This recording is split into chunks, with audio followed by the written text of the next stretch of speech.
Las 10 de la mañana de un lunes más, y no un lunes más cualquiera, sino lunes ya 17 de febrero. ¿Cómo pasa el tiempo? Lo hemos dicho en múltiples editoriales, cómo pasa el tiempo de rápido, de verdad. Y con nosotros, como cada lunes, tengo al pastor Alberto Ares con nosotros. ¿Qué tal, pastor? Buenos días. Buenos días, David. ¿Qué tal? ¿Cómo estás? Bien, gracias a Dios. ¿Tú qué tal, pastor? Yo de maravilla, como siempre, gracias a Dios. De verdad, qué maravilla. Y energético, ¿eh? Sí, sí. Enérgico, de verdad que sí. Empezamos una semana, yo creo que dichosa, de verdad Con que sí. energía. ¿De qué nos vamos a quejar? Como siempre te digo, si lo tenemos todo. ¿Verdad? Lo tenemos todo. Somos unos privilegiados totalmente. Total, de verdad que sí. Nos quejamos muchas veces de vicio, ¿verdad? Siempre, la queja siempre es de vicio, yo creo. Sí. Mira, por cierto, ahora que hemos pasado San Valentín, bien de santos, o pensamos, hacemos santos a todo Cristo, es decir, a todo de vez en mundo. cuando, yo creo que dentro de poco harán santos a San Esquina, es decir, de verdad, que barbaridad, ¿no? Claro, bueno, la tradición ponen cada día como si fuera un santo. Es que, mira, de esto mismo estuvimos hablando hace unos días atrás, Rey, que es un pastor aquí en Fuerteventura, Rey y yo, porque su nombre es Reinaldo. O sea, los padres quisieron llamarlo Reinaldo. Él tiene 44 años, creo que tiene, él es dominicano. Pero resulta que cuando el padre lo fue a inscribir en el registro, le dijeron, no, Reinaldo no, tienes que llevarte por el santoral, por el día que toca. Y tocó Bartolo. Entonces, él en el DNI, en todos los documentos, se llama Bartolo. Ah, pues mira. Pero los padres dijeron, no, es que yo quiero que se llame Reinaldo. Entonces, a él le llaman Reinaldo. Y los santorales, todos los días del año, hay como un santo, ¿no? Y pues bueno, pues dicen que el 14 de febrero es San Valentín. Y honestamente, no sé de dónde se asocia lo del amor con San Valentín, no lo sé, no te podría decir, pero sí, hay santo para todo aquí. Yo lo decía el pasado 14, digo, los 14 de febrero le dicen a la mujer, te quiero más que ayer, pero menos que mañana. El resto del año me da igual, pero hoy te quiero y te adoro. Hoy recordamos el amor, ya mañana Dios dirá, ¿no? Qué barbaridad, de verdad, ¿cómo estamos? ¿En qué mundo estamos viviendo, pastor? Porque vivimos en un mundo que lo que quiere resaltar es lo extraordinario, ¿no? Los momentos puntuales que están bonitos y hay que celebrarlos, ojo.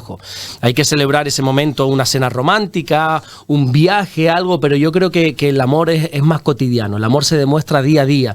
El amor no se basa en que un día te regale un ramo de flores, que no está de más, ojo, sino que todos los días pues esté ahí, te ayude, comparta contigo, te respete, sea fiel. Yo creo que el amor tiene que ser más cotidiano y menos puntual. Totalmente, y como siempre se dice, menos menos consumista, ¿no? No, claro, no, es que ya esta fiesta o este día ya es consumismo total, ¿no? Los restaurantes, las floristerías, las joyerías, ya se ha convertido en a ver qué tengo que regalar. Ya no es simplemente demostrar un amor especial, sino qué tengo que regalar. Es así, sí, ¿verdad? Se hacía un chiste antes que decía, este año que viene es el año del consumismo. ¿Y cómo consumismo? Dice, consumismo coche, consumismo trabajo y consumismo empleo, ¿no? Es decir, es verdad. Comencemos hablando, pastor, si le parece, como cada lunes, del último culto realizado en Puerto Rosario, 11 de la mañana, Morrojable, 6 de la tarde, por favor. Pues mira, te comento, yo el domingo pasado no estuve aquí en la isla, estuvo compartiendo mi mujer un tema muy interesante que ya está ahí subido en el canal de YouTube, pero nosotros tuvimos que ir a Madrid, el pastor Rey y yo, porque ahora ya sabes que el año pasado se nombró a Rey, este hombre se nombró como pastor, vino nuestro pastor José Manuel Sierra, hicimos un culto especial para el Señor y para nombrar a Rey como pastor. Entonces ahora ya Rey también se ha sumado no solamente al equipo de pastores, sino que se ha sumado también al trabajo de estar visitando las iglesias que tenemos aquí fuera de Canarias. Claro, para que no vaya él solo por primera vez a la iglesia de Madrid, yo le acompañé este fin de semana. Le estuvo predicando, le estuvo compartiendo, pero yo le acompañé para presentarle a toda la iglesia. Bueno, la iglesia se quedó contentísima, encantadísima. La iglesia de Madrid con Rey, él predicó, todos muy contentos. Y ahora Dios mediante en marzo, creo que cae domingo 9 de marzo, va a ir él ya por primera vez solo, juntamente con su mujer. Él va a ir para allá. Así que como yo no compartí este fin de semana, si quieres te hablo de un anterior que compartí. ¿Te acuerdas que te dije que hace unas semanas atrás estuvimos visitando la iglesia de Bruselas? Allí tuvimos 4 cultos. Así que aprovecho y te cuento uno de ellos, si quieres, de lo que hablamos. Ilústrenos. Basábamos la enseñanza en ese pasaje cuando Dios llama a un joven llamado Samuel. Samuel vivía en el templo del Señor, en la casa del Señor, por una historia que si tengo unos minutos te la cuento. Y entonces el Señor le llama, Samuel, Samuel. Él no conoce la voz de Dios, él no entiende qué está pasando, así que se acerca al sacerdote que se llama Elí y le dice, oye, mira, tú me has llamado. Y él le dice, no, yo no te he llamado, vete y acuéstate otra vez. Así sucede en repetidas ocasiones hasta que Elí, el sacerdote, se da cuenta de lo que le está ocurriendo y le dice, mira, Samuel, yo no soy quien te está llamando, es Dios. Así que la próxima vez que te llame, respóndele. Ok, y así sucedió. Y bueno, y empecé hablando, basándome en ese pasaje, empecé hablando de la historia de Samuel. ¿Quién era Samuel? Samuel es hijo de un matrimonio llamado Ana y Elcana. Ana por alguna razón era estéril, no podía tener hijos, pero en vez de resignarse a esa situación, la Biblia dice que ella oraba y oraba delante de la presencia del Señor, derramaba su alma delante de Dios, oraba con tanta pasión que en un momento dado, una persona que estaba por ahí cerca le dijo, pero mira, yo creo que estás como borracha. En otras palabras, le dijo literalmente, mujer, digiere tu vino. Como estás borracha, aquí no estoy borracha, estoy derramando mi alma delante del Señor pidiéndole un hijo. Amén. Ella le dijo al Señor, Señor, si tú me das un hijo, yo no lo quiero por egoísmo, yo no lo quiero para mí. Ya creo que te he hablado en otras ocasiones, David, de cómo ser estéril en aquellos tiempos era una señal de vergüenza. Hoy en día más bien es una señal de pesar, ¿no? Para la mujer, para el matrimonio, para la familia, el no poder tener hijos. Pero no es una vergüenza social, para nada. Pero en aquel entonces sí. Entonces Ana, cuando ora al Señor, le dice, Señor, yo no lo quiero para mí. Si tú me das un hijo, yo lo voy a dar para ti, lo voy a entregar para ti, lo voy a dejar aquí en tu casa para que te sirva.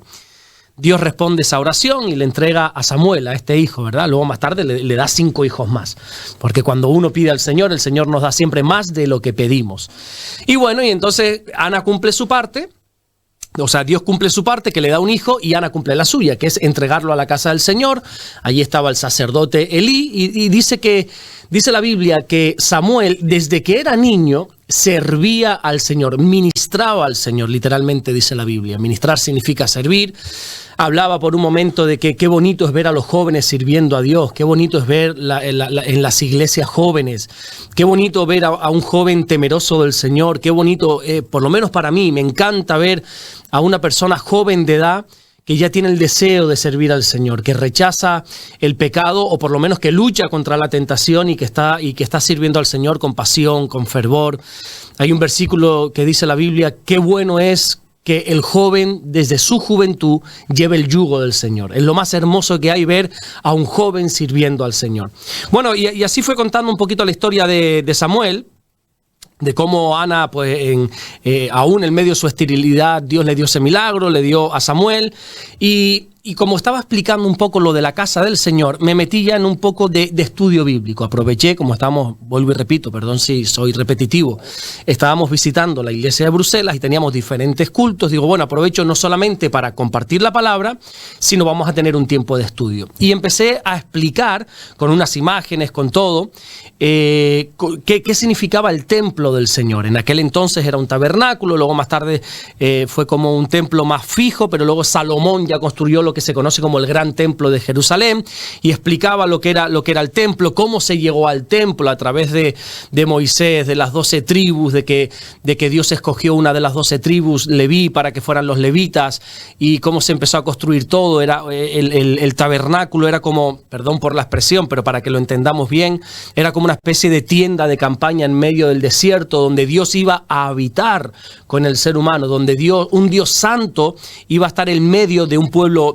pecador, y explicaba todas las partes, ¿no? de lo que tenía tanto el tabernáculo como el templo, que estaba bien reflejado en 3 partes. Por una parte estaba el atrio, que era la entrada, ahí podía entrar todo el mundo que quisiera acercarse a Dios podía entrar al atrio. Y yo decía que quizá no es, esto no es doctrina, esto no se puede decir, bueno, el atrio representa esto, no, ni mucho menos, pero yo comparaba el atrio con los lugares de culto, con la iglesia. Claro, la iglesia, para que lo entendamos, David, la iglesia no es el lugar. La iglesia somos las personas. A veces nosotros hablamos mal y decimos, oye, me voy a la iglesia. No, tú eres iglesia. Yo soy iglesia. Nosotros vamos al lugar donde la iglesia se reúne. Pero bueno, yo comparaba el atrio a ese lugar donde la iglesia se reúne, que ahí puede ir todo el mundo. Ahí no se pregunta a qué partido votas, qué condición tienes, si eres creyente o no eres creyente, cuáles son tus expectativas de vida. ¿No? Las puertas de la iglesia están abiertas para todo aquel que quiera entrar y quiera escuchar la palabra del Señor. Todo aquel que quiera acercarse un mínimamente a Dios podía hacerlo en el atrio. En el atrio estaba el altar de los sacrificios. donde los levitas, los sacerdotes estaban allí recibiendo esos animales que la gente llevaba para ser sacrificados, para el perdón de los pecados. Bueno, había unos rituales tremendos. Estaba el lavacro, que era una fuente donde para poder llevar a cabo todo esto de los sacrificios se tenían que lavar. Los judíos son muy escrupulosos, ellos se lavan y se lavan y se lavan y se lavan. Y el lavacro representa la palabra de Dios. Jesús dijo, si no recuerdo mal, en el Evangelio de Juan, capítulo 17, ya vosotros estáis limpios por la palabra que os he hablado. La palabra nos limpia, es como ese lavacro que para acercarnos a Dios nos va limpiando. Luego en el atrio, que era como esa parte externa del tabernáculo, ya podías pasar a lo que era el lugar santo. Ya en sí, no sé si puedes buscar una imagen de... Estoy buscando. Busca ahí el tabernáculo, a ver si podemos buscar una imagen para explicarlo correctamente. Pon tabernáculo y yo te digo, mira, pon esa imagen si puede ser la primera. Vamos para allá. Vamos a verla allá para que todo... Increíble esta tecnología. Bueno, la tecnología y el tecnológico que la controla, ¿eh? Impresionante. Vamos a ponerla allá para que todos locos la puedan ver, esta imagen, y sobre todo yo creo que se ilustra mucho más y lo podemos entender, sí, el programa, ¿verdad? Mucho mejor. Y la gente de radio, porque después vaya a Facebook y lo pueda ver. Exacto. YouTube, sin ningún problema. Ahí lo tenemos.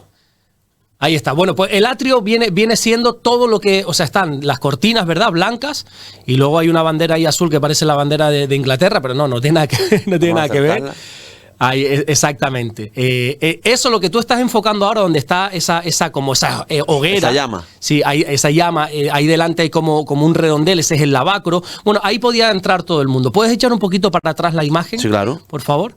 Ahí, donde está esa bandera, ahí justamente en la esquina, esa es la puerta del atrio, por donde uno se empezaba primeramente a acercar a las cosas de Dios. Un salmo muy conocido dice, entrar por sus puertas con acción de gracia, por sus atrios con alabanza. ¿Esto de aquí? Exactamente, eso azul que se ve ahí. Nosotros, para poder acercarnos al Señor, David, tenemos que hacerlo con acción de gracias, siempre agradecido. Por eso al principio de cada programa preguntamos, ¿cómo está? Sí. Bien. Es que, ¿cómo voy a estar? Estoy bien. Primero porque estoy con vida, ¿verdad? Sí. Y segundo, porque Dios nos tiene bendecido. Entonces tenemos que entrar con acción de gracias, siempre dando gracias. Porque motivos para quejarnos siempre vamos a tener. Y podemos buscar, y somos especialistas en buscar motivos de queja. Pero vamos a entrar por sus puertas con acción de gracias y con alabanza, ¿verdad? Alabando al Señor, qué bonito. Bueno, en definitiva, ¿no? Ese es el atrio. Luego ya pasamos a lo que es el lugar santo. Dale, amplía un poquito la imagen, porfa. Lo que es ya como esa especie de tienda campaña que está ahí dentro. Eso que ves ahí está separado en dos. Aunque tú veas solamente un lugar, está separado en dos, que es el lugar santo, un lugar más amplio que el otro, y el otro es el lugar santísimo, que es más pequeñito. ¿Qué había en el lugar santo? Bueno, decirte que ya al lugar santo no podía entrar cualquiera. Ya no podrían entrar las personas, ya no podían entrar ni siquiera los levitas, ahí tendrían que entrar ya solo los sacerdotes. Y en el lugar santo encontramos varias cosas, como por ejemplo...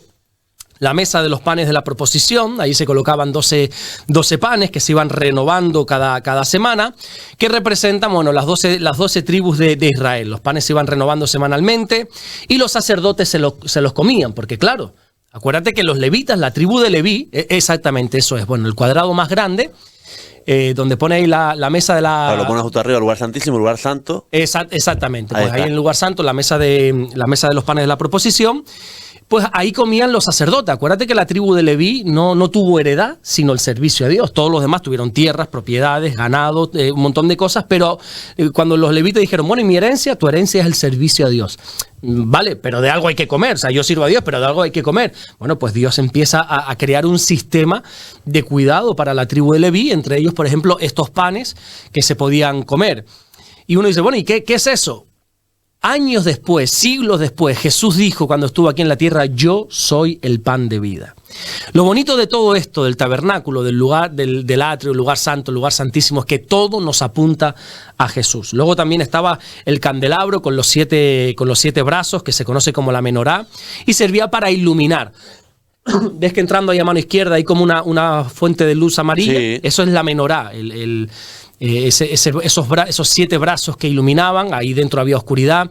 Yo sé que para muchas personas jóvenes les va a explotar la cabeza, pero antiguamente... ¿Arca del pacto? Sí, el arca del pacto está más adelante, ahora de las vale. Todavía seguimos estando en el lugar santo. Cuando entras a mano izquierda, abajo, sí, lo vi aquí. el candelabro. El candelabro, sí. Sé que los jóvenes quizá no van a entender lo que voy a decir y parece una locura, pero David, tú recuerdas, bueno, tú y yo creo que nunca lo recordamos, pero hace muchos años atrás no había interruptores. No había electricidad. No entrabas a un lugar y encendías la luz. No lo recuerdo nunca. Entonces, cuando no había luces, ¿qué se hacía? Se encendían velas. En la antigüedad, pues para eso estaba ahí el candelabro, para eso estaba ahí esa lámpara con 7 brazos, siempre encendido, para iluminar, para que diese luz en medio de la oscuridad. Siglos después, Jesús dijo, yo soy la luz del mundo. Yo soy quien ilumina las vidas. También estaba el altar del incienso, donde se estaba todo el rato quemando incienso, un incienso aromático, con el fin de aromatizar. Recuerda que fuera teníamos el lugar de los sacrificios, donde se estaba quemando los animales, las pieles, las grosuras, y tú sabes cómo huele eso, Sí. cuando quemas un animal, cuando haces un asadero, huele mucho. Entonces dentro de ahí tenía que oler bien. Para acercarnos al Señor, dice la Biblia, tiene que ser como un olor fragante. Y no está hablando de un olor físico, sino espiritual. Nuestra vida tiene que oler bien, que ser como una ofrenda de olor fragante para el Señor. Y para eso estaba el altar del incienso, que más adelante también en Apocalipsis se nos va a revelar que ese altar del incienso van a representar las oraciones continuas del pueblo de Dios hacia el Señor. Luego estaba el velo, que es esa rayita rosa que se ve ahí, que separa el lugar santo, el lugar santísimo, un velo donde ya íbamos a entrar al lugar santísimo. Fíjate qué curioso, porque ya en el lugar santísimo ya no podía entrar todo el mundo, no podían entrar los levitas, ni siquiera los sacerdotes. Al lugar santísimo solo podía entrar el sumo sacerdote, la máxima autoridad espiritual en aquel entonces. Y una vez al año, no siempre, una vez al año, que es el día cuando se llegaba allí, el Yom Kippur, para pedir perdón por los pecados. Y si Dios aceptaba ese sacrificio, maravilloso. Si no, pues el sumo sacerdote moría ahí dentro. ¿Sí? Sí, moría ahí dentro porque, o sea, un Dios santo no puede cohabitar con el pecado. Entonces había un montón de cosas que tenían que hacer. Y el sumo sacerdote entraba con las vestimentas sacerdotales, que son muy interesantes, pero ahora, bueno, si te explico esto, ya salimos de aquí a las 1001. Sí, a las 9 de la noche. Pero entraba con unas campanitas en el borde de sus vestidos, porque él iba moviéndose todo el rato y esas campanitas como unos cascabeles que iban haciendo sonido, iba atado con una cuerda en la cintura. Entonces por fuera, como no podían entrar, por fuera lo agarraban y escuchaban, siguen sonando las campanitas. Como las campanitas dejasen de sonar, el sacerdote había muerto. Dios no había aceptado ese sacrificio. Y entonces, por la cuerda, lo tiraban hacia detrás. Un cadáver, lo sacaban de ahí. Entonces el sacerdote entraba siempre como moviéndose hacia los lados para que sonaran las campanitas. Bueno, y el lugar santísimo, si te das cuenta, es el lugar más pequeño que hay. El atrio es grandísimo, sí. El lugar santo es un poco más pequeño, pero más grande que el lugar santísimo. Y luego el lugar santísimo es muy pequeño. Porque cuando uno se va consagrando más a Dios y quiere acercarse más a Dios, todo se estrecha. La Biblia dice que nos tenemos que quitar todo peso que nos asedia y todo pecado, ¿verdad? Y hay que ir quitándose cosas para consagrarnos a Dios.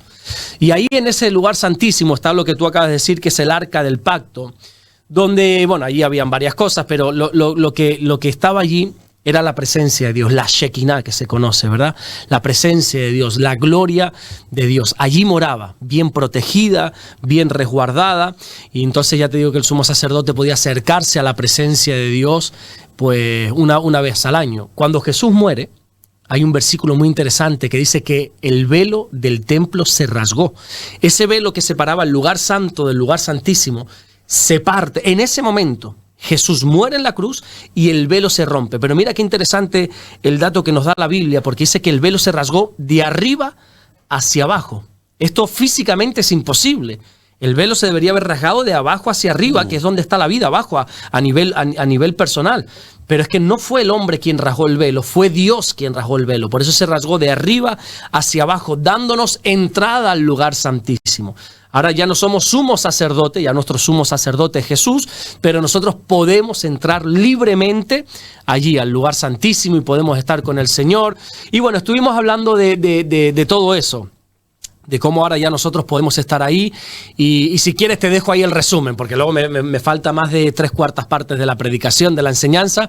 Pero bueno, estuve explicando a grosso modo y así bien detalladamente lo que era el tabernáculo, que esto era movible, esto era como una tienda de campaña por el desierto que se movía, y hasta que Salomón construyó lo que se conoce como el templo. Ahí ya un templo físico, un templo fijo, que hoy ya no existe, pero un templo físico. Amén. Bueno, la verdad que está bonito, sinceramente, ¿eh? Y bien interesante. Y muy interesante, muy interesante. Y si tuviésemos un tiempo para hacer un estudio solo de esto, ya te digo yo que te enamoras de ese lugar, porque todo apunta a Cristo. Hebreos dice que todo eso es una sombra de lo que tenía que venir.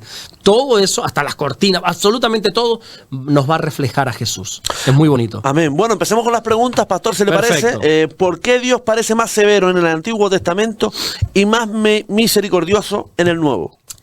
Bueno, eso es una percepción, ¿verdad?, que tienen algunos, pero hay que aclarar que la Biblia dice claramente que el Señor no cambia. Él es el mismo ayer, hoy y por los siglos. El mismo Dios que está en el Antiguo Testamento es exactamente el mismo Dios que está en el Nuevo Testamento. ¿Qué sucede? Que, como bien digo, hay un Antiguo Testamento y un Nuevo Testamento. Un antiguo pacto y un nuevo pacto. Había un pacto antiguamente que Dios hizo con Abraham, ¿verdad?, del sacrificio de animales, que para poder acercarnos a Dios teníamos que pedir perdón, pero Dios tiene que condenar el pecado, pero para no matarnos a nosotros, pues establece todo este pacto de los animales, que podríamos sacrificar un animal para el perdón de los pecados. Bueno, una historia muy extensa, muy larga. Y entonces las personas tenían que llevar ese animal, esa ofrenda a Dios para ser sacrificada en el altar de los sacrificios que te hablaba ahora. Cuando Jesús viene a la tierra, Juan el Bautista lo ve, ¿qué fue lo que dijo? He ahí el Cordero de Dios. Ya no es un hombre llevando un cordero para perdón de los pecados, ahora es Dios enviando su Cordero para el perdón de los pecados de todos. Entonces, en el Antiguo Testamento, la humanidad estaba bajo la ley, bajo esa ley que te estoy hablando, esa dureza, y ahora nosotros estamos bajo la gracia. Ya Cristo ha muerto por nosotros. Dios sigue siendo radical, contundente contra el pecado, pero ahora Jesús se interpone entre la ira de Dios y nosotros. Ya su sangre, dice la primera carta de Juan, su sangre nos limpia de todo pecado. Pero si nosotros analizásemos un poquito el mensaje del Nuevo Testamento, podría decirte que incluso es lo contrario. Dios es más exigente en el Nuevo Testamento que en el Antiguo. Por ejemplo, Jesús dijo en su primer mensaje: oísteis que fue dicho que cualquiera que mate a una persona va a ser culpable de juicio, ¿verdad? Eso dice en el Antiguo Testamento. Mas yo os digo que cualquiera que se enfade con un hermano será culpable. O sea, antiguamente eras culpable si matabas. Hoy eres culpable si te enfadas. Cualquiera que le diga necio, fatuo a un hermano será culpable. Oísteis que fue dicho en el Antiguo Testamento que cualquiera que adultere será culpable. Cualquiera que se acueste con una mujer que no es la suya va a ser culpable. Mas yo os digo, fíjate cómo Jesús sube el nivel, que cualquiera que mire a una mujer y la codicie, ese ya adulteró en su corazón. O sea que la gracia nos pone todavía un nivel más superior. Es el mismo Dios, pero que nos exige todavía un poco más de santidad. Parecía al revés, ¿eh? Parecía al revés, pero no lo es. Es el mismo Dios, pero ya te digo que ahora Jesús es un abogado que intercede por nosotros delante del juez, que es Dios. Lo que sí se ha comentado, se ha dicho muchas veces en esta mesa, es que si volviese otra vez, cuando vaya a volver otra vez, que no vendrá como un cordero, que no va a venir como un león. Como un león, ya va a venir como el Rey de Reyes. Ya no va a venir como lo presenta Isaías 53, como un siervo sufriente, sino ya va a venir como el Rey de Reyes. Ya va a venir aquí a establecer su gobierno. Amén. Bueno, pastor, ¿por qué Jesús dijo en la cruz: Dios mío, ¿por qué me has desamparado? Mateo 27:46. Sí, Elí, Elí, lama sabactani, eso en arameo, ¿verdad? Él dijo en la cruz eso: Elí, Elí, lama sabactani, ¿por qué, Señor, me has abandonado? Bueno, porque tenemos que entender qué estaba sucediendo en aquella cruz. En aquella cruz no estaba muriendo un rebelde, según el Imperio Romano.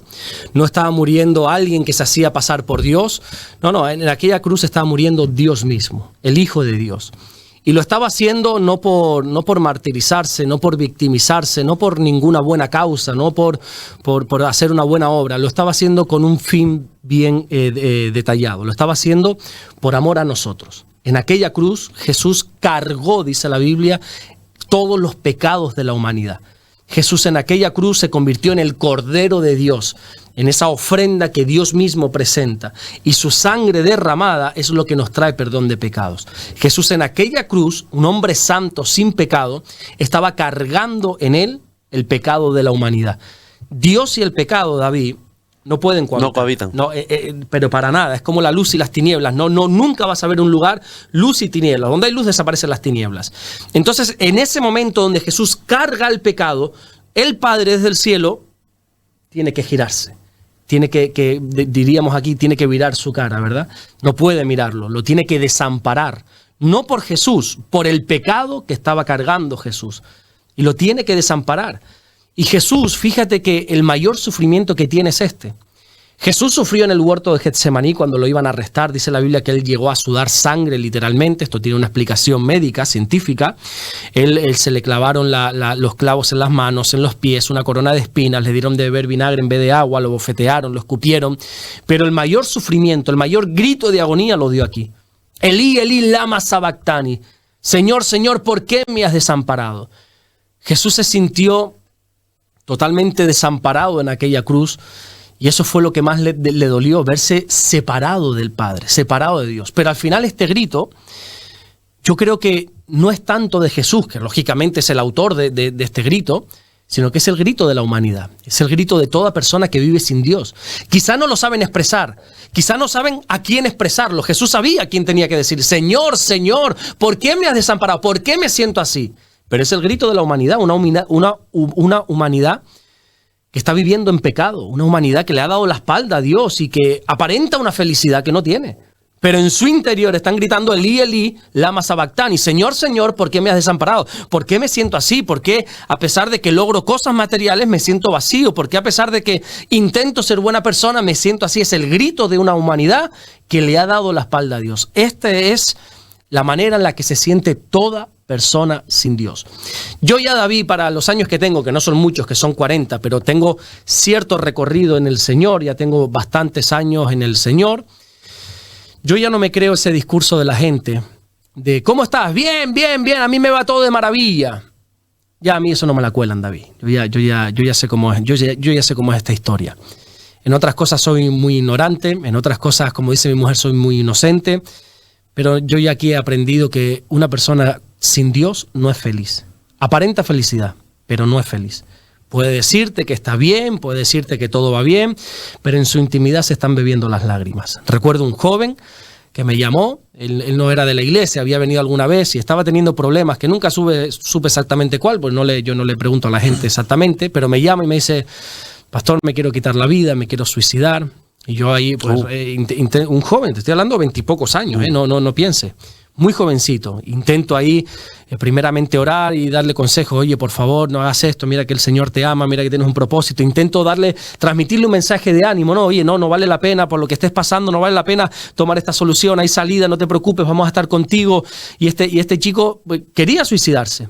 Al final me colgó, ni siquiera pudimos despedirnos, y yo me apuré y dije, no estaba aquí en la isla, o sea que no podía ir a visitarle, me apuré. Me puse a orar, Señor, por favor, que esta persona, que este chico no se quite la vida. Bueno, al rato, como a la hora, ya había pasado todo, ya no me cogía más el teléfono.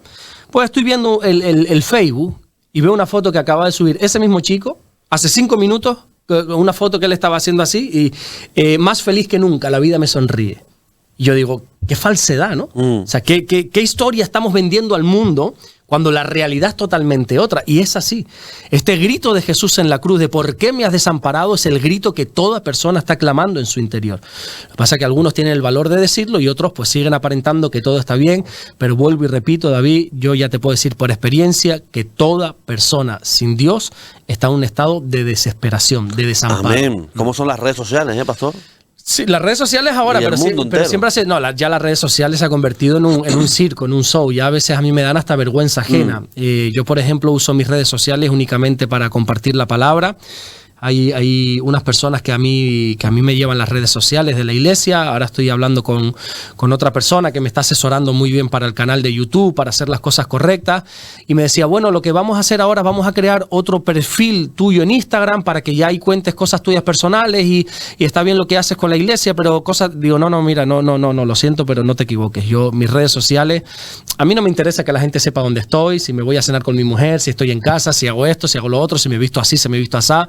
Yo las redes sociales las tengo para predicar el evangelio, para compartir, para poner fotos de los cultos y todo eso, porque para mí es tanta falsedad en las redes sociales, tanta mentira, siempre se sube, que no está mal, porque al final es como una vía de desahogo, de intentar mostrar una realidad que nos gustaría y que no tenemos, y al final siempre subimos lo bueno, ¿no? Y nunca subimos la cara triste, nunca subimos la foto esa que salimos mal con la papadilla aquí debajo, con el ojo guiñado, que se nos ve la barriga, siempre subimos la que se nos ve delgadito, la que se nos ve, bueno, pero está bien. pero al final toda persona sin Dios es una persona totalmente infeliz y desamparada. Totalmente, pastor. Sí. Yo y últimamente, desde que estoy nada más que centrado con Sur FM, el Facebook mío prácticamente ni lo toco. Es decir, solamente Sur FM a través del Instagram, del Facebook, es decir, la emisora nada más, porque son cosas que, no sé, yo creo que hay veces que tenemos que pensar que la intimidad de uno es para uno y no hay que mostrarla, ¿no? Exactamente. Mi mujer es así. De hecho, mi mujer, cuando a veces yo voy a poner algo en las redes, ella me dice, ¿pero para qué pones eso, no? ¿Para qué? Ella es muy celosa de su intimidad. A mi mujer no la vas a ver nunca poner nada de dónde está. Bueno, es que yo creo que si tú entras en el Instagram de mi mujer, tiene 0 fotos.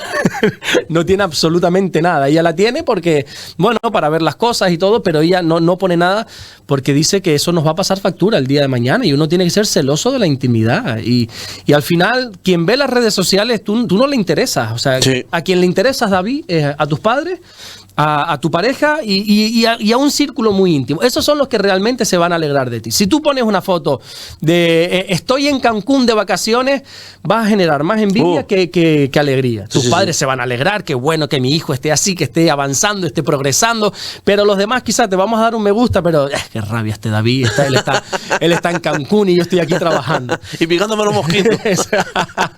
Exactamente, las redes sociales se ha convertido en un circo. Yo no estoy en contra, que las use por supuesto todo el mundo, pero también tú no la estás usando mucho la tuya personal porque no tienes tiempo. No, por supuesto. Vas a tope y ya. Tendrías que añadir 1 hora más al día para poder entrar ahí en las redes sociales. Y el día tiene 24 horas. Pastor, ¿cómo podemos saber si realmente tenemos el Espíritu Santo?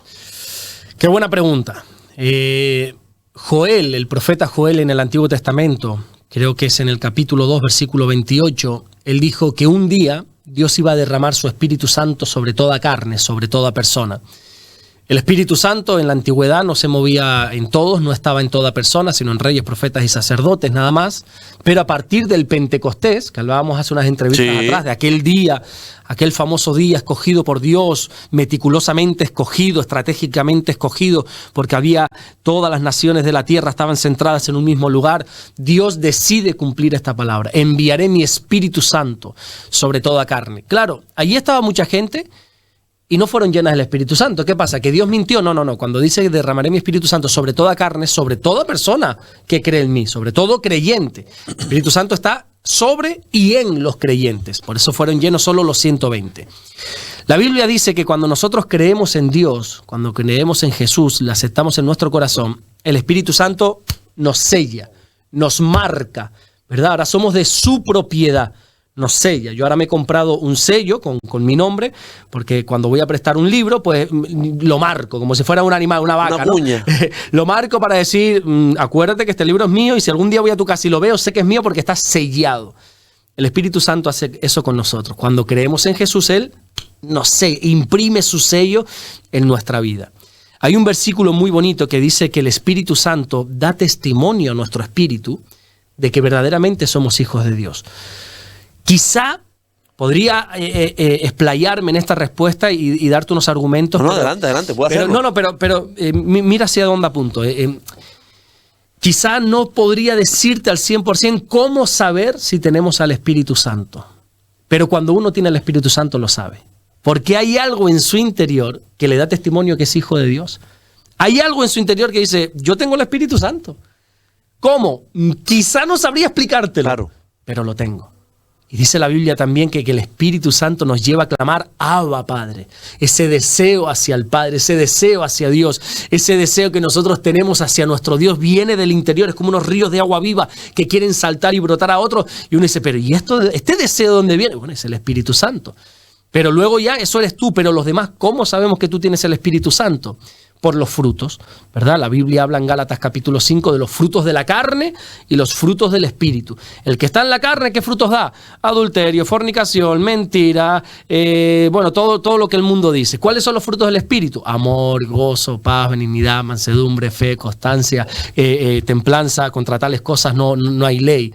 Entonces, ¿qué fruto estamos dando nosotros? ¿Nos movemos en el fruto del Espíritu o en el fruto de la carne? Porque a veces dicen, no, yo tengo el Espíritu. Tú tienes el Espíritu, una cosa es lo que dice, otra cosa lo que haces. Sí. Como se dice aquí, del dicho al hecho hay un trecho, ¿verdad? Entonces, ¿qué fruto estás dando? Entonces sabemos que tenemos el Espíritu cuando damos el fruto del Espíritu y cuando de nuestro interior podemos decir Abba, Padre. Pastor, ¿cuál fue la mujer que acogió a su enemigo y luego lo mató? Oye, pregunta rebuscada esta, ¿eh? Es una historia, mira, casualmente yo nunca he predicado sobre esta mujer. Nunca he enseñado, la verdad, sobre ella. Me he leído la historia, lógicamente, pero nunca he enseñado, aunque es una historia apasionante. No vea cómo me preparo yo los programas estos, pastor. No, tremendo. Y muy interesante. Sí, muy interesante porque tiene unas enseñanzas, pero brutales esta historia. La mujer que acogió a su enemigo y luego lo mató, como tú dices, se llama Yael o Jael. En nuestras Biblias españolas es con J, Jael. Te cuento un poquito la historia. Sí. Mira, los hebreos, en los tiempos de los jueces, que también ya hemos hablado de ellos, ¿verdad?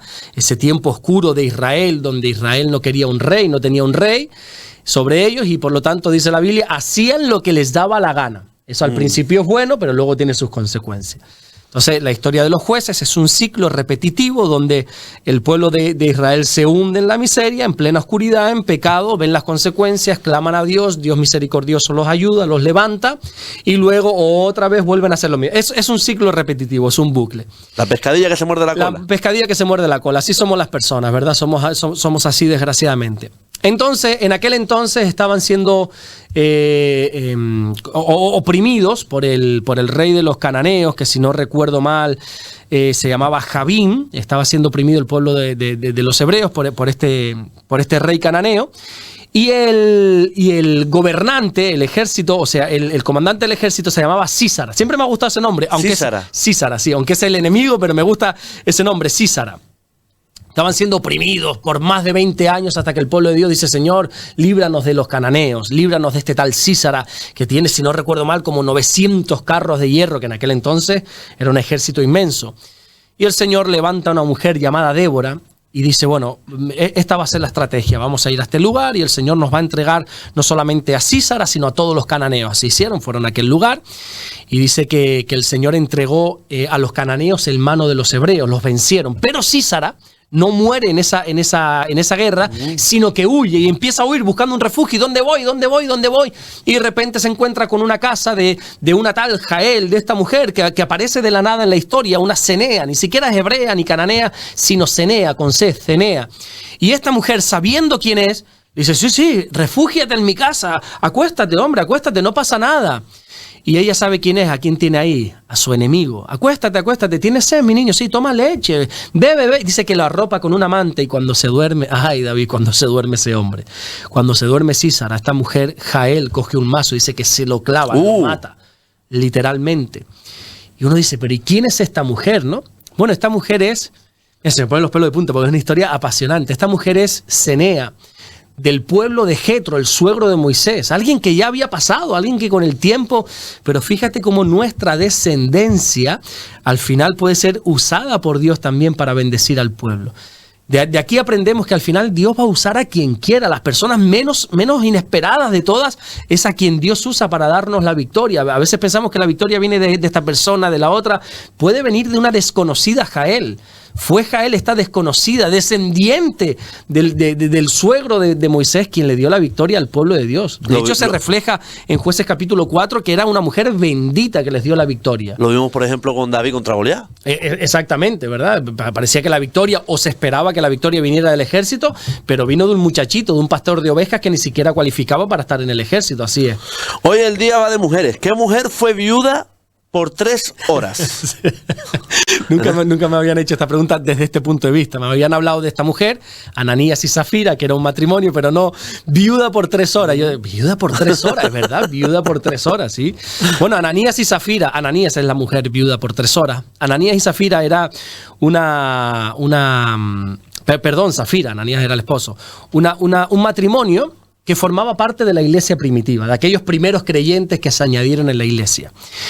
El mensaje, mira, te voy a explicar cómo fue todo. El mensaje de aquella iglesia es el mismo mensaje de hoy. El Señor viene. Cuidas tu santidad porque el Señor viene. Tú lo acabas de decir, va a volver. Sí. Pero ya no va a volver a morir en una cruz. Ya no va a venir como el Cordero de Dios. Ahora va a venir como el león de la tribu de Judá, como autoridad, como el Rey de Reyes y el Señor de Señores. Entonces, prepárate porque el Señor viene. Ese ha sido el mensaje desde el principio.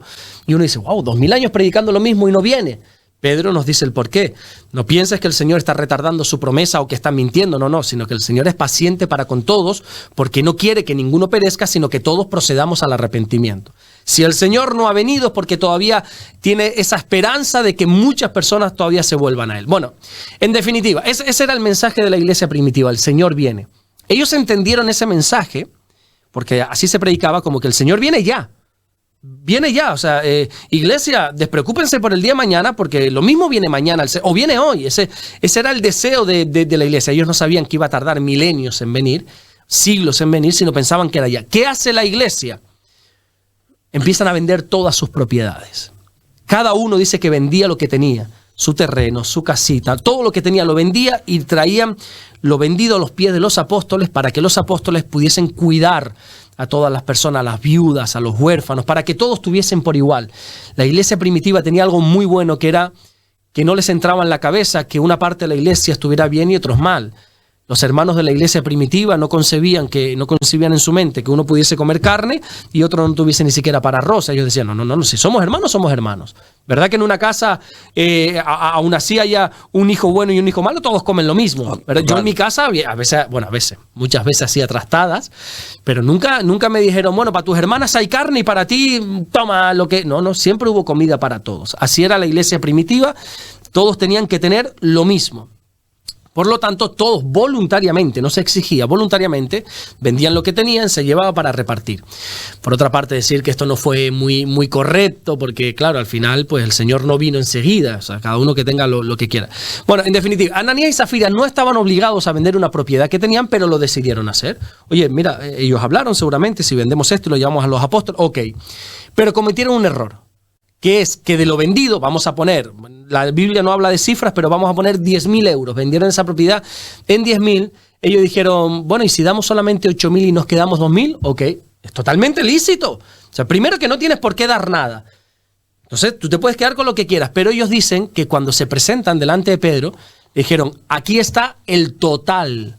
Y Pedro dice, ¿ese es el total? Sí, el total, le dice Ananías. Primero entra Ananías. Le dice Pedro, mira, si no hubieses vendido nada, te hubieses quedado con la propiedad. Y si lo hubieses vendido, te hubieses podido quedar con todo. Pero resulta que has cometido un error que es mentir. Y no has mentido a los hombres, sino has mentido al Espíritu Santo, le dice Pedro. ¿Y sabes lo que sucede con Ananías? Que muere. En ese momento muere. Allí expiró, cayó y se murió. Hay un detalle muy interesante que dice que los jóvenes entraron y se llevaron el cadáver. Yo he usado esa expresión muchas veces diciendo que son los jóvenes los que renuevan, son los jóvenes los que entran, se llevan lo antiguo y se establecen ellos. Y muere. A las 3 horas, por eso Zafira estuvo viuda 3 horas, a las 3 horas Pedro cita a Zafira. Dice, ella no sabía nada de lo que había ocurrido, ella ni siquiera sabía que era viuda. Le dice, mira Zafira, ¿qué fue lo que pasó? No, que vendimos la propiedad, ok, y este es el monto total, este es el dinero total. Sí, seguro, o sea, ese es el dinero total. Y murió también, por mentir al Espíritu Santo. Porque podrían haberse quedado con todo, o no haber nada, es que no estaban obligados, pero ellos mintieron. Y uno dice, wow, qué pasada, ¿no? Claro, porque se estaban creando los cimientos de la iglesia. Entonces, en la casa de Dios, David, tiene que haber un orden. Y la gente no entiende esto. La gente piensa, como es la iglesia, yo lucho mucho, por ejemplo, en la iglesia con la puntualidad. Sobre todo con los que sirven allí, ¿verdad? Nosotros decimos, bueno, el que sirve, sea en ujieres, sea en la alabanza, sea en audiovisual, en lo que sea, tiene que tener 1 hora de llegada. Y exigimos puntualidad. Somos muy serios con esto. Es que no son misericordiosos. No, misericordiosos no, porque yo veo que tú para tu trabajo nunca llegas tarde. Yo veo que si tú en tu hotel, en tu trabajo, donde sea, tienes que entrar a las 8, tú estás ahí a las 8 menos cuarto. Ni se te pasa por la mente el llegar tarde. Y si algún día llegas tarde es como algo extraordinario, algo inusual. ¿Y por qué aquí para el Señor si llegas tarde? Entonces somos muy exigentes porque quiero enseñar, oye, que en la casa de Dios tiene que haber un orden. Y tiene que haber una seriedad. A veces... Bueno, yo creo que tú me has visto, si no, pues lo que más me molesta en la iglesia es ver cuando es que me viene... ¿O te despistan? Sí, bueno, puede haber despistes totalmente naturales, que uno pues tenga que ir al baño, porque tiene que ir al baño. O sea, una persona me llamaba, una mujer, una vez, mira, que mi mujer me dice que durante la predicación no puedo ir al baño, y es que yo tengo problemas. No, chicos, pues si tienes que ir 3 veces al baño, vete.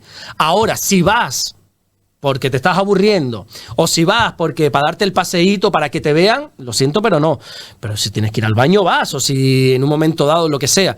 Pero hay gente que va, David, que bueno, y ahí le suena el móvil, y te lo coge, y se levanta y sale. Y yo le dije, ey, no se equivoquen. Yo se los digo, no se equivoquen que esto no es la plaza.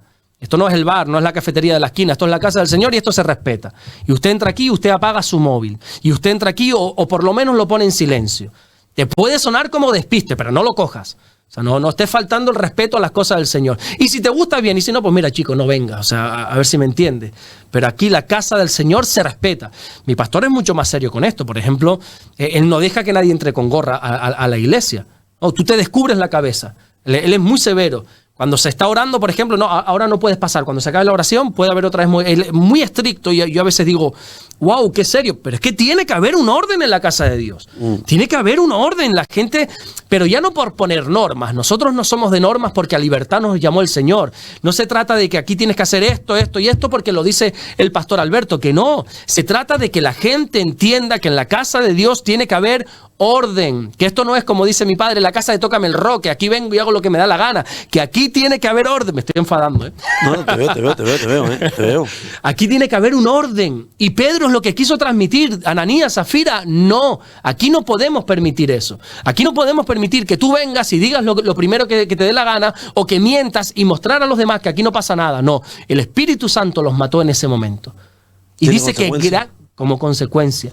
Y dice el texto, si no me equivoco, esto está en Hechos capítulo 4 o capítulo 5, que dice, y gran temor sobrevino sobre toda la iglesia. La gente hizo, wow, esto va en serio, Esto no es cualquier cosa. Las cosas de Dios hay que tomárselas estrictamente, con seriedad, con santidad. Esto no es un cachondeo, esto no es un juego. Y así tenemos que nosotros, yo creo que yo sería un mal pastor si yo no enseñara esto, si yo dejara que en la iglesia, que hagan lo que le dé la gana, que hagan esto. No. Recuerdo, por ejemplo, hace muchos años atrás, para que nadie diga, bueno, los que me conocen, pues, sacar a gente de la alabanza porque no estaba haciendo las cosas correctas, o sacar a gente de otros ministerios, o sentarme con personas y decirle esto no es correcto. Recuerdo a unas personas que, pues que tenían su pareja, rompieron, se acabó, como puede pasar con cualquier pareja, pero luego se juntaron entre ellos y ya venían a la iglesia de manos y yo me tuve que sentar con ellos y les dije, no, aquí no son ustedes bien recibidos así. No, o sea, tú todavía estás casado, tú todavía estás casada y ahora ya se separaron y ahora vienen aquí con otra pareja de mano. No, aquí ustedes, si quieren venir, por separado. No, pero entonces eso es hipocresía, me decían, porque luego en casa nos vamos a acostar juntos. Bueno, de aquí para afuera ustedes son responsables de su vida, pero aquí yo soy el pastor de este rebaño. Y yo no puedo permitir que la gente diga, bueno, pues si aquellos hace 3 meses estaban casados y ahora están con otra persona y aquí se les deja. No, aquí orden, por favor. Aquí las cosas tienen que hacerse, como dice la Biblia, Pablo a los Corintios, decentemente y con orden. La casa de Dios se tiene que respetar. Amén. La verdad, ¿no? Y yo el otro día, por ejemplo, le decía a mi hijo, todo acto tiene su consecuencia. Es decir, tienes que tener claro que si suspendes vas a tener consecuencias. Exacto. Y no te van a gustar. Pero es que es así. Tiene que ser así. Bueno, el otro día mismo en el devocional lo decía, eso es ahora voy a quedar aquí de inculto, pero creo que era la tercera ley de Newton: toda acción tiene una reacción. Sí. Al final todo lo que hagas va a repercutir en consecuencias. Mi niño, si no estudias y suspendes, pues no tienes móvil, no tienes play, no tienes paga, no tienes ciertos privilegios. Y tiene que ser así. Y entonces Pedro, o más bien el Espíritu Santo a través de Pedro, trajo esa enseñanza. Todo acto tiene unas consecuencias. ¿Ustedes han intentado mentir y permitir que el pecado entre en la iglesia? No. Antes salen ustedes que el pecado entre aquí en la iglesia. Nos va a quedar 2 preguntas para la próxima semana. Venga, perfecto. Pero bueno, nos queda una. ¿Qué significado tiene el alfa y la omega?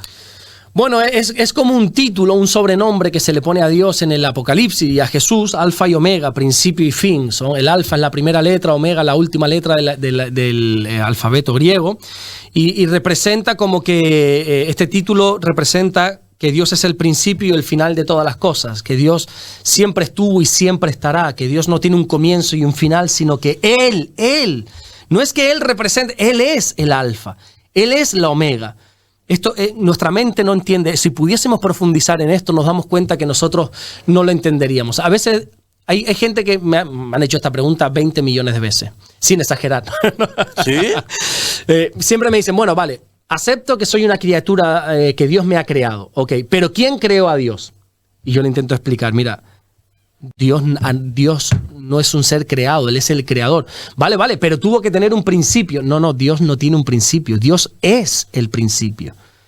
Bueno, ¿tendrá un final? No, Dios no tiene un final, Él es el final, Él es el alfa y la omega. Claro, nuestra mente es imposible que entienda esto, porque nosotros analizamos absolutamente todo, el 100% de las cosas, desde un principio y desde un final.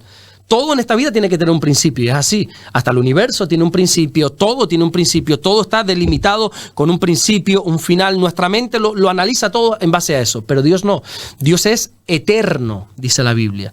Él es omnipresente, está en el ayer, en el hoy, en el pasado, porque es atemporal. Él no tiene tiempo, Él es el alfa y Él es la omega. Él es el principio. Dios es. ¿Y cuándo fue? ¿Cuándo fue creado? No, Dios es. Y eso es lo que representa el alfa y la omega, que Dios es. Él es el principio y Él es el final de todas las cosas. Pastor, pregunta, ¿el bautizo ¿cómo estoy? ¿El bautizo tiene que ver con la salvación, pastor? Sí y no. Más bien no y sí. Te explico. Por ejemplo, el Señor dijo, el que creyere y fuere bautizado, creo que eso está en Mateo. Ahora me pillas en fuera de juego, Mateo o Marcos. Bueno, sé que está entre Mateo y Marcos. El que creyere y fuere bautizado será salvo. Sin embargo, hay creyentes que creyeron y no se bautizaron. Por ejemplo, el ladrón en la cruz, aquel preso que murió juntamente con Jesús crucificado al lado, él se arrepintió de sus pecados, ¿verdad? Y el Señor le dijo, bueno, de cierto te digo que hoy estarás conmigo en el paraíso. O sea, hoy ya tú eres salvo. Y uno dice, ay, no se bautizó. Claro, cuando el Señor dice, el que creyere y fuere bautizado, está hablando de lo que simboliza el bautismo. El bautismo es el comprometerte a tener una vida nueva, es el morir a ese viejo yo y ese resucitar a la nueva criatura. El bautismo no salva, lo voy a volver a aclarar, el bautismo no salva, nada de lo que nosotros hagamos aquí en la tierra salva. La salvación es un regalo de Dios, no hay nada que tú puedas hacer para ser salvo. Es Dios quien lo hace todo, quien lo hizo todo, quien lo hará todo. Simplemente tú tienes que aceptar lo que Jesús hizo. Tienes que creer que Jesús murió en una cruz y que Dios lo levantó de entre los muertos, dice Pablo a los romanos. Por lo tanto, decir el bautismo salva es una herejía, es una blasfemia, porque el bautismo no salva. Ahora bien, cuando Jesús dice el que creyere y fuere bautizado será salvo, ¿por qué dice el que fuere bautizado será salvo? Está dando a entender que si tú has creído en Jesús y no te has bautizado, por algo será. Porque el que se bautiza es porque ya decidió tomarse las cosas de Dios en serio, apartarse del pecado, por lo menos luchar con el pecado. Si no lo has hecho, por algo será. El otro día yo comentaba, decía, las personas que son bautizadas en el catolicismo, ¿sí? Si pasan al cristianismo, ¿tienen que ser bautizadas nuevamente, pastor, o no? Sí, totalmente, porque el bautismo es una decisión personal. Y como ya creo que hemos hablado aquí en otra ocasión, al final el bautismo católico, aunque nuestros padres o quien sea tuviera muy buenas intenciones, fue impuesto, fue obligado.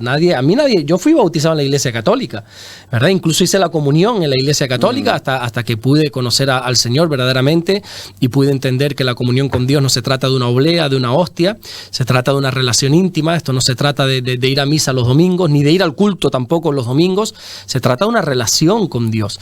Entonces, a mí nadie me preguntó, a mí mis padres con todo el amor del mundo me bautizaron en base a sus creencias, en base a su amor, y hacia mí también me bautizaron, pero ¿y quién me preguntó a mí? Yo tengo y claro, estamos terminando, pero siento curiosidad cuando, por ejemplo, te pasaste al cristianismo, ¿qué te dijeron tus padres? Porque siento mucha curiosidad, de verdad. Bueno, mis padres muy contentos porque vieron un cambio en mí. O sea, a ellos en sí no les preocupó que cambiase de religión, porque al final no cambié de religión, claro. Es el mismo Dios, pero ellos vieron cómo estaba yo. Ellos me vieron feliz, contento, vieron que mi vida había cambiado. Entonces mis padres dijeron, da igual que haya pasado, pero mira cómo está. Amén. Mi madre me dijo una vez, a lo mejor ella ni se acuerda, ella ve todas las entrevistas, mi padre es un fanático de estas entrevistas también, desde aquí los saludo a mi padre y a mi madre. Mi madre siempre esto, algunas veces lo he hablado con Damaris, con mi esposa, porque mi madre me dijo, o le dijo a Damaris, yo sé que mi hijo ha cambiado, ¿sabes por qué? Claro, Damaris pensaba que le iba a decir, porque hay un brillo especial en su rostro, porque dice, porque desde que va a tu iglesia hace la cama todas las mañanas. Oye, qué bueno. Esos pequeños cambios, mi madre decía, este no es mi hijo. Ha cambiado, su manera de hablar ha cambiado, su manera de actuar ha cambiado y poco a poco vio un progreso en mí, unas cosas y bueno, da igual si ahora estás aquí metido allí, o sea, yo te veo feliz. Y entonces, muy bien, mis padres, gracias a Dios, nunca jamás se han opuesto a que yo esté en el Señor, ni muchísimo menos. Están muy felices. Yo cada vez que ellos me visitan en Fuerteventura, ellos vienen alegres a la iglesia, están conmigo. Las veces que yo he estado en Tenerife predicando, ellos van, están, comparten. Mi padre le gusta bastante más, mi madre todavía ahí está, pero encanta. Y mi hermana, mis dos hermanas contentísimas, mis dos hermanas han venido a verme predicar en la iglesia, incluso en una obra que teníamos mi esposa y yo en Tenerife hace muchos años de salir al albergue a dar de comer. Mi hermana María, la que ahora vive en Suiza, vino muchas veces con nosotros. Antes de empezar a repartir, orábamos y mi hermana se sumaba. O sea, mi familia siempre ha estado pues muy contenta, muy feliz y siempre me ha animado a seguir en los caminos del Señor. Una vez, ya estamos fuera de tiempo. Sí, no, pero... Ya nos vamos. Yo viví en Fuerteventura hace 15 años, me casé aquí, yo después me fui a Tenerife juntamente con mi esposa, estuve un par de años hasta que regresé. En ese cambio hacia Tenerife, claro, estábamos con la mudanza y todo, y en primer domingo no me pude congregar porque recién llegaba el barco, teníamos que descargar, teníamos una furgoneta cargada con cosas, bueno, no nos pudimos congregar y mi padre me dijo, Alberto, si tú has venido a Tenerife para no ir más a la iglesia, no te quiero aquí. Me dijo, ay, mira, y es verdad, me vio un domingo faltando a la iglesia hace mucho. No, de eso nada, usted va a la iglesia. Digo, vale, yo voy a la iglesia. Pastor, sí. Se nos va el tiempo, de verdad, no podemos ni leer comentarios del canal. Lo siento para extenderme. No hay problema. Además, es porque está a gusto, lo dijo la semana pasada, ¿no? Pastor, Dios me lo bendiga, gracias. Muchas gracias, David, que Dios te bendiga. Buena semana. Nosotros seguimos con el Rebumbio a las 11 de la mañana, el espacio deportivo de Sur FM. No te vayas que pasamos lista. Hasta ahora.